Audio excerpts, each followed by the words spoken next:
everyone, welcome back to Now I See on COIC. I'm Anna Choi. Today we have Lazarus. Thank you for joining us today. Thank you. Thank you. So last time we spoke about how you attended the Guildford Church. That's right. Yeah, and how did you exactly meet Father Shenouda? Basically after, as I said, researching the church and looking, I rang up and I wanted to speak to a priest that had very good English because I wouldn't have a clue how to understand a word of Arabic. Yeah. So basically I rang up and got on to Father Shenouda and we talked for a short while on the phone, and he suggested I come along to the Christmas liturgy because it was only about a week before.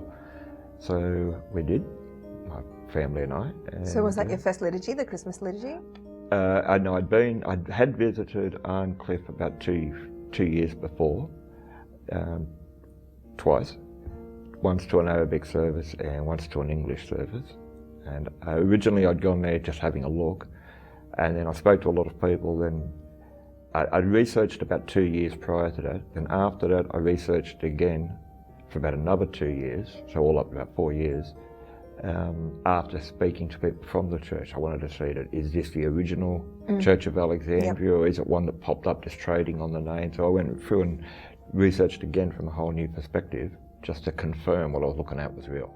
Okay, so you, prior to coming to Guildford, you went to the church in Arncliffe, which is St. Mark's, and you attended a liturgy there? Yes, once in Arabic, once in English. So then it was 2 years after, that's when you decided to join the Coptic Church? Yeah. Right. When I was at Arncliffe, at the time there was a visiting bishop there, and we'd actually gone and, like everyone, I went into the very first time, I'd gone into the Arabic service, and one of the deacons walked up to me and said, we've got an English-speaking service next door, because you could pick, obviously, I was not Coptic biologically. And I said, oh, that's okay. You know, God says, lean not on your own understanding. And he said, wait there. And next thing you know, he bolts off and comes back a few minutes and says, come with me, old friend. So he takes me up the back behind the altar and got me to take my shoes off, which I didn't have a clue you were supposed to do that at the time. So I did it. I thought, that's okay. So I did that, and one of the priests came out and said the same thing. You know, we've got an English-speaking service next door, so you can understand more. And I said, oh no, it's okay. You know, God says, do not lean on your own understanding. He said, wait here for a minute. Yeah, and he went and actually got the visiting bishop, who at this point had stopped talking for a minute. One of the priests had taken over, and the bishop came out and. When he asked the same question, I gave the same reply. He just said, get this man's phone number. And then I went away and I spent the next 2 years doing more research, just to confirm what I was seeing.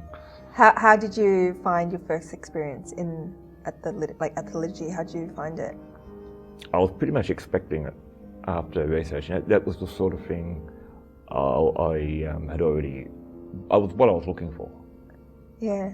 Because the early church, we know, followed basically the same thing. It may slightly vary. We've got electricity, for example, but generally speaking, it's the same principle, the same theme and teaching that being applied. So it was pretty much what I would expect. Did you find the hymns, the tunes of the hymns, unusual? Like, what was your first impression? It wasn't something I was accustomed to, but I wasn't surprised because I expected that Northern African, Middle Eastern type of feel for it to have that. I was expecting it to be something like that, but I didn't really know what that would be. Yeah. So in one sense, I was unaccustomed to it, but in another sense, I was expecting something along those lines. So it didn't come as a shock. So you mentioned earlier about you researching for 2 years, and then 2 years after that before joining the church. You know, what did you find from all that research? Basically, I was looking for the original interpretations of the scriptures. I'd met too many people, myself included, so I'm not talking about anyone in particular, where we all have our own understanding, all have our own interpretation, and we all disagree on one point and agree on another point. And I thought, well, anybody can say this is what we think it means. but I thought to myself, well, the only way to really test that was to go back to someone that was actually there. That if they got it wrong, if they could say, well, hey Peter, what was this? Or Paul, because they knew these people. They could get, once Jesus had ascended to heaven, he had to go to the apostles, was all he had left, other than prayer, of course. And so I thought, well, these people must have writings, and sure enough, of course they do. And so I went looking for those writings, which weren't too hard to find if people bothered to look. And the hard part, of course, is sifting through which ones are real and which ones are fake. So I would look for a writing, such as a writing of Ignatius, for example, or Clement of Rome, or whoever. And then I would look and research to make sure these writings are confirmed and legitimate writings. And then, of course, I'd check to see how accurate is the translation, because obviously I don't read in the original languages. And once I'd done all that, then I would study what they'd teach. And for example, Ignatius and Clement, there was many of them that taught, you can't do anything without the bishop. And therefore I knew, well, okay, obviously bishops were there in the early church. So that was part of it, whereas some of the places I'd gone didn't have bishops. And thinking, well, they're out of line just on that alone.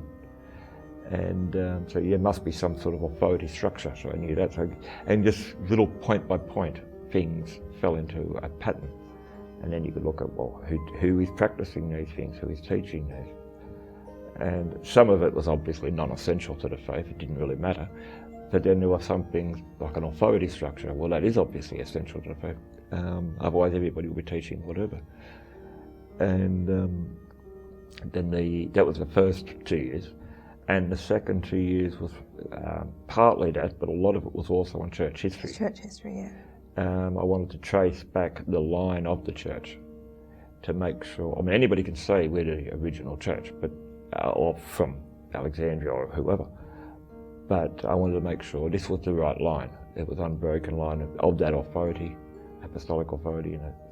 So I went back and I basically traced it for 2,000 odd years, and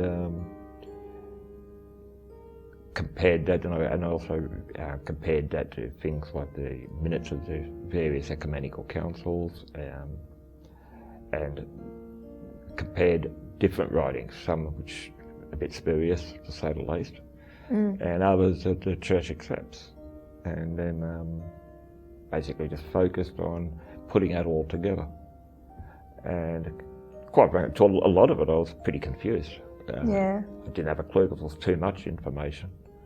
And especially with all the councils and... Exactly, I was actually losing track of the information, and I still do sometimes. Yeah. And then one day, out of the blue, I don't know what this was, I hope it was good. One day I was having trouble sleeping, and I woke up the following morning and I was a bit, as you could say, dizzy, or a bit disorientated. And it felt like something was going on in my head, and next thing you know, all the pieces seemed to fall into place. A bit confusing at the time, but then all the information I'd sort of collected sort of just fit with that, and it was like instantly it all clicked together. And that's when you chose orthodoxy? Yeah, that's when I just knew. I mean, whether you can call that a revelation from God or whatever. So God granted you the wisdom and illuminated your mind, I don't think I was smart enough to do it. Yeah. But even during the researching, the information always seemed to appear in front of me. I might go into a second-hand bookshop just to have a look, see what I could find. And like one time I sat down on the floor because they had the Christian books on the bottom shelf, which should be on the top shelf, as we know, but they weren't. And I sat there and I pulled the book out off the shelf and I plopped it on my lap. Then I started looking at the other books. My wife was wandering around the shop, and she came over and goes, "Oh, did you find anything?" And I said, "Yes, this one." And I picked up the one that I'd picked, that I hadn't even looked at yet. And sure enough, that was the one I needed for what I was looking for at the time.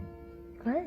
And the same, whatever amount of money I had in my pocket was always what I would, it always had the books would be marked down, or I always had enough. Everything was always provided to just step by step guide me. Yeah. Some of those books I've passed on to a lot of other people, and people have passed them on to me. a lot of books as well and just graduate. But the information always seemed to just flow, and it was always exactly when I needed it. It never had to look hard to find an answer. It was always provided. It was just up to me, of course, to read it. Yeah. But because I'd actually had a serious accident and I was disabled for a good period of time, or a bad period, I had to do something. So, and rather than sit around feeling sorry for myself, I took the time to. I couldn't physically do much, so I used the time to study, and that seemed the appropriate thing to study. And I believe I've been proven right. Yeah. Looks like you do a lot of reading, so like, you know, now that you're sure that orthodoxy is the path that you want to choose, like, do you do any other reading now, in terms of like other research about? If there's something comes up specifically, I'll research it out. Yeah. Not to the extent I was doing back then. Yeah. But from time to time, there's always a question. There's always something you don't know. Yeah. You're never going to know everything. So, so yeah, if something comes up, I'll quite often look it up. Yeah. What about the Agbeya? Have you been introduced? Yes, I've got Agbeya? about maybe 10 of them at home. Oh wow! From time to time, I give them out to people as well. Do you find it useful? Well, I don't. I'm a bit slack on the prayer department. I do not pray anywhere near as much as I should. But yes, at times, and where I actually, the most use I've actually had for it is more as a teaching aid when people, when talking to somebody about the church or talking about Christ. I often show them and can look for it and explain it. And, most people are pretty fascinated by it. Yeah. If they've got some interest in Christianity. Some people aren't interested at all, but then I find go into history. Yeah. And usually most people I find there's something that will spark their interest and steer them back. And once you've got them on interest on one thing, usually it leads straight back to the other, and by the time they even realise what you've done, without manipulating, because it's always their option, you've got them talking about Christ even when they're not even interested. Yeah, that's great. We covered about you and your first time at the liturgy. What about your first time at, you know, your first feast celebration, like Easter or Christmas? What was your experience on that? A few things caught me off guard, like at Easter when the lights get turned off and you hear a drum roll. And, I wasn't expecting that. I was like, what's going on? Thinking, hang on. The reenactment. Yeah. And I was thinking, I never hadn't read anything about anything like that. I was a bit sort of, hang on, have I got a power failure or what? Is that thunder out there? What's going on? It's supposed to So I sort of sat like there, and the next thing, I mean, I knew it was. I could put together pretty much what was happening, but it did catch me completely off guard. I wasn't expecting any of that. So there were a few things here and there that sort of, what are they doing? But other than that, but it wasn't a bad thing. It was a good thing, in my opinion. Definitely. What about Christmas or? Well, same sort of thing. Same, yeah. But I'd seen a lot of similar at various things before. So a lot of it didn't come as a surprise, just the odd thing that was sort of like, what are they doing, But then when I realised what they were doing, it was sort of like, well, that makes sense. That's a good thing, I just never thought of it. It just goes to show how smarter than I am. But, so... How about Good Friday? Because the service is quite long, it's about like 9 hours. How did you deal with that?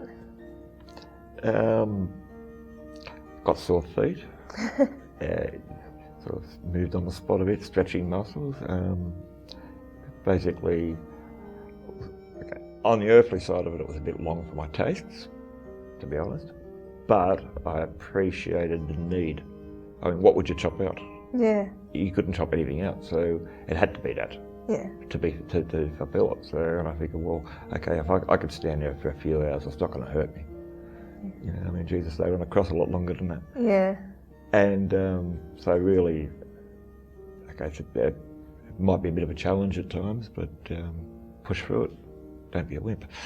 Unfortunately, we have run out of time, but we will continue this at our next episode on Now I See at CYC. Thanks for watching.